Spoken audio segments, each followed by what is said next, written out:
y quiero decirle que para mí es un honor que el ministro portugués de Relaciones Exteriores el día de hoy nos visite. Ministro Rangel, ¿cómo está? Muy bien, gracias. Y muy feliz de estar aquí en un momento tan importante para la vida de México. ¿Qué significa para la comunidad internacional? ¿Qué significa para el Portugal? Por supuesto, está usted aquí para la transmisión de poder de Claudia Sheinbaum. Que una mujer llegue al poder, ministro. Sí, antes de contestar a esta pregunta, quiero decir que, claro, compartimos el dolor con las víctimas del huracán, y que es un gran infortunio, y quería mostrar la solidaridad de todos los portugueses con los mexicanos y con México, con su presidente, y dejar esta palabra. Y después Muchas gracias, ministro. Cambiando para un asunto ese sí muy positivo, creo que en términos internacionales México da claramente una imagen muy fuerte al elegir su primera mujer como presidenta, ¿no? Este es algo que tendrá so por sí fuerza. Desde el punto de vista de Portugal, debo decir que las relaciones son las mejores posibles, siempre fueron muy buenas. Ahora, en los últimos 6 años con el presidente Obrador, se desarrollaron mucho, y por tanto nuestra expectativa es que vamos a continuar en esta idea de aproximar, de crear, digamos, una relación aún más positiva, aún más funcional, do punto de vista económico, do punto de vista cultural, do punto de vista también de discutir las cuestiones multilaterales, también do punto de vista de dar de nuevo proyección al grupo de países iberoamericanos. Por ejemplo, Portugal ha elegido ahora por la primera vez alguien para la Secretaría General. El ministro Ludovico, ¿no? Es el 2 de la ministro Ludovico, lo que es muy interesante aquí. Es muy interesante como porque postura. Ha sido una elección consensual. Siempre había sido un brasileño, ¿no? Sí, se reemplazaron un brasileño, es la primera vez que hay un portugués, y lo que es interesante es que esto creó un consenso general de todos los países. Siempre sabemos cómo, y es así, en la Unión Europea es lo mismo, siempre tenemos momentos más fáciles, momentos más difíciles entre los diferentes países, y haber un candidato que fácilmente recoge el apoyo de todos, creo que está mucho con nuestra vocación, que hacer puentes. Y ahí... Que a Portugal se le da bien, ¿no? Sí, hacer puentes. Exactamente. Literarios y físicos, ¿no? Sí. Tienen unos puentes espléndidos. Otra cuestión en que creo que sería muy bueno invertir son las relaciones culturales. Hay mucho para descubrir en México, desde el punto de vista de Europa, especialmente conocer mejor la historia prehispánica, que es estudiada en las escuelas de una forma más sencilla, pero hay aquí toda una cultura, toda digamos, una tradición que merece ser estudiada y vista y conocida.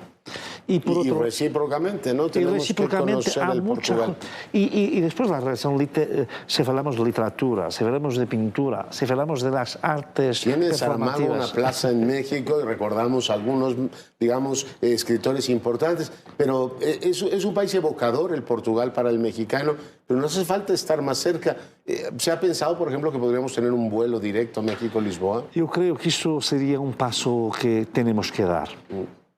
Porque hay un interés mutuo, recíproco, muy grande, pero hace falta un instrumento para lo tornar mucho más sencillo, y creo que una línea aérea podría ser una forma de dar lo que los anglosajones llamarían un boost, dar realmente un impulso enorme a esta Los portugueses hablan notablemente bien español, lo acaba usted de demostrar, pero a nosotros no se nos da mucho aprender el portugués. ¿La enseñanza del portugués es también una prioridad de Portugal en el mundo?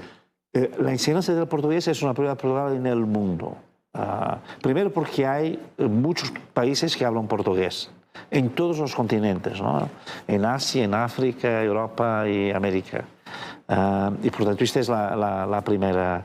Después porque tenemos muchas comunidades portuguesas y queremos que mantengan una relación cultural, histórica, afectiva, y para eso la lengua es muy importante.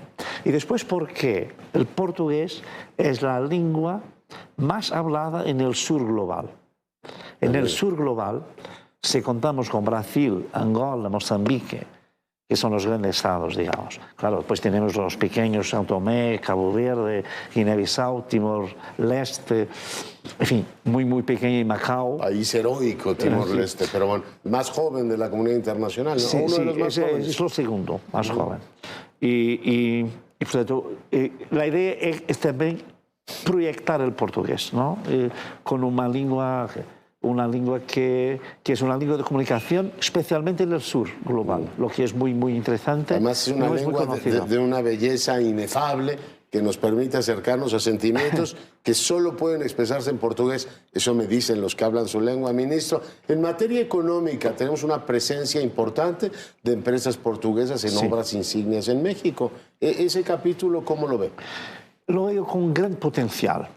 El ejemplo que tenemos de gran éxito con algunas empresas portuguesas lo podemos realmente potenciar. Yo creo que es muy importante que la inversión portuguesa en México pueda aumentar, porque hay un conocimiento hoy del mercado, hay confianza en los actores portugueses y por eso esto crea un clima muy favorable a aumentar claramente nuestra presencia aquí, pero es también muy importante, y esa es una tarea que me cabe a mí, también como ministro de Exteriores, también hacer, digamos, una inversión de México en Portugal, lo que es más sencillo, creo, porque es importante decir que es un mercado de 10 millones, es algo pequeño que es más fácil de crear este cambio, esta reciprocidad,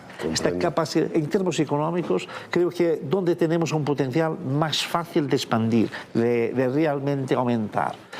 Ministro, en términos de lo que ha sido la transición portuguesa, que es ya una transición muy comentada y muy exitosa, mucha gente dice que hay que aprender muchas cosas de Portugal, por ejemplo, la domesticación de las drogas, el tema de seguridad pública, tema de integración también de migrantes. ¿Qué experiencias en el plano de la administración de los países en diálogo político podrían, desde su punto de vista, compartir México y Portugal? No, yo creo que hay materias, una materia importante que planteó las drogas, donde se tiene siempre que estar muy atento porque las políticas realmente han sido muy positivas cuando comparadas con otros países. Se le cita como un caso modélico al Portugal. Un caso sí, es un caso paradigmático, modélico, sí, pero se tiene que estar atento. Ahora estamos viendo que probablemente se tiene que invertir más en las políticas. Otra materia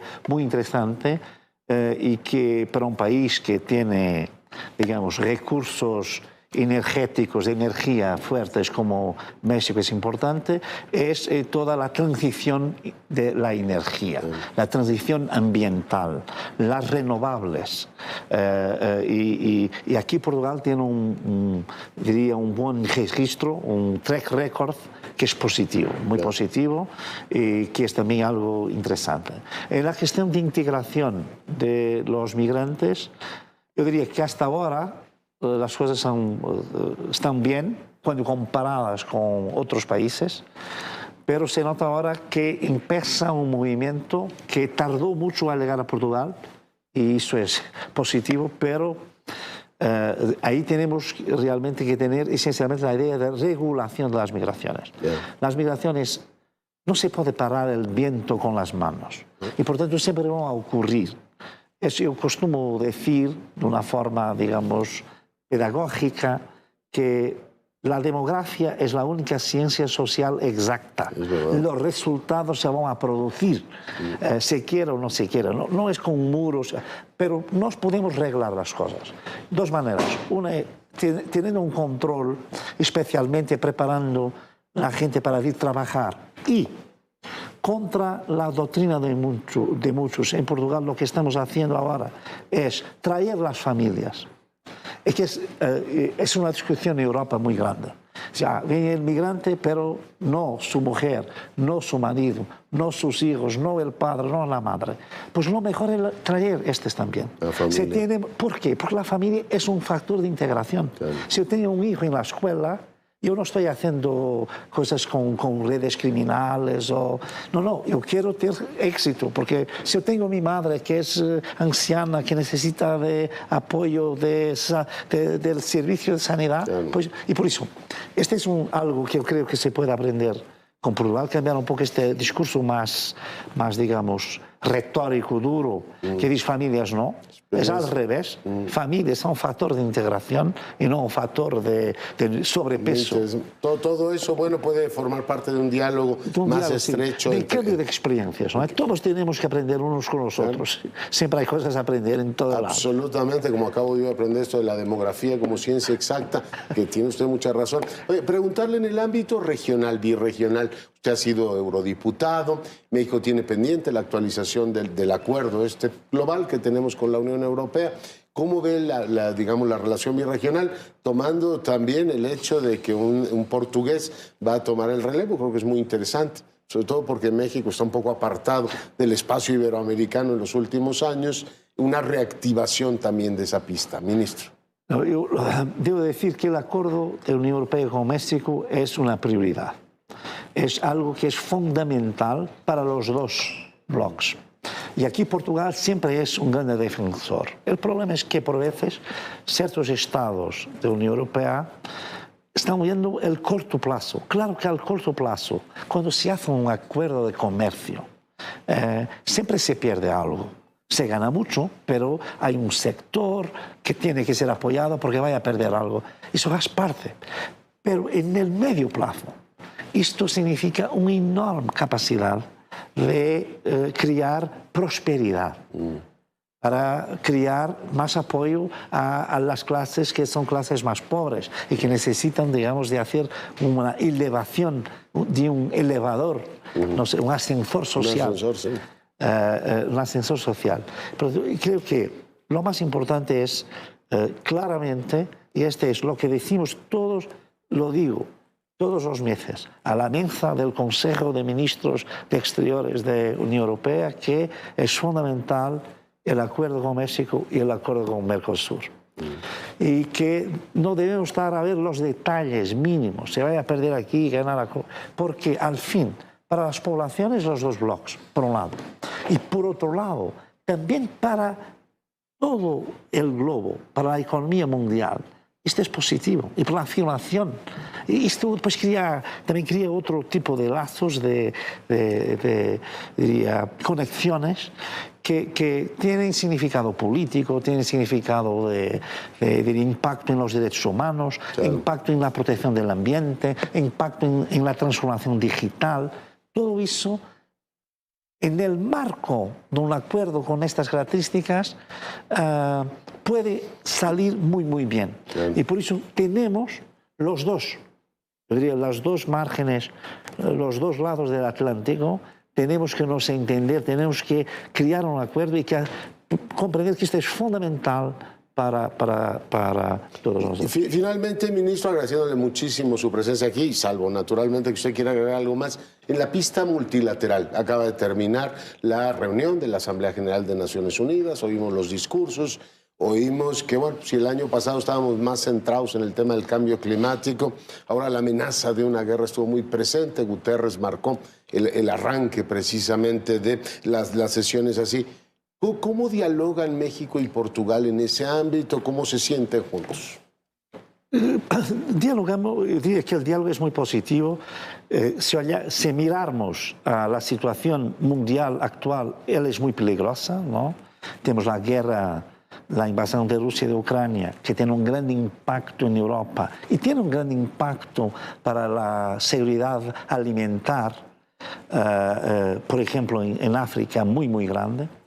Tenemos el conflicto en el Medio Oriente, que está en una situación terrible y que no sabemos cómo se va a desarrollar, pero las perspectivas no son positivas.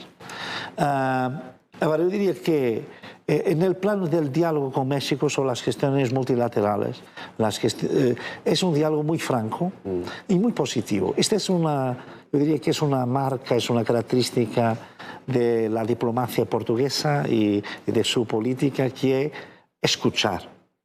Aquí es un poco diferente de otros actores de la Unión Europea, del Occidente y también de las nuevas grandes potencias. Siempre queremos escuchar, porque siempre sobre un conflicto, siempre hay una visión diferente de la otra. Y esto explica mucho porque Portugal también es un actor en términos globales, digamos, muy respetado, porque primero tenemos que escuchar qué nos quiere decir México, qué nos quiere decir Brasil, qué nos quiere decir África del Sur, qué nos quiere decir India o Pakistán o Indonesia. Vamos a escuchar. Y ahora vamos a decir, probablemente no es bien así, sería mejor hacer de esta forma. Vamos a actuar en conjunto. Y yo creo que, debo decir, si Portugal tiene esto, México también es un país que tiene una enorme capacidad de poder ser un constructor de puentes mundial, porque está entre dos mundos, está entre el Pacífico y el Atlántico, está entre, en fin, Estados Unidos, Canadá y toda la América Latina. Por tanto, la su situación norte-sur y oeste-este es la situación ideal. Y por eso se pide también a México que en muchos casos pueda tener este papel de un constructor de puentes. Qué interesante lo que me dice. Nosotros, a diferencia de los lusíadas, no hemos salido por el mundo. Este es un país que ha sido más potencia regional, pero sí, esto de tender puentes es extraordinariamente fértil. Ministro, un privilegio tenerlo con nosotros. Sí, muchas gracias. Muy Fue un obrigado. placer.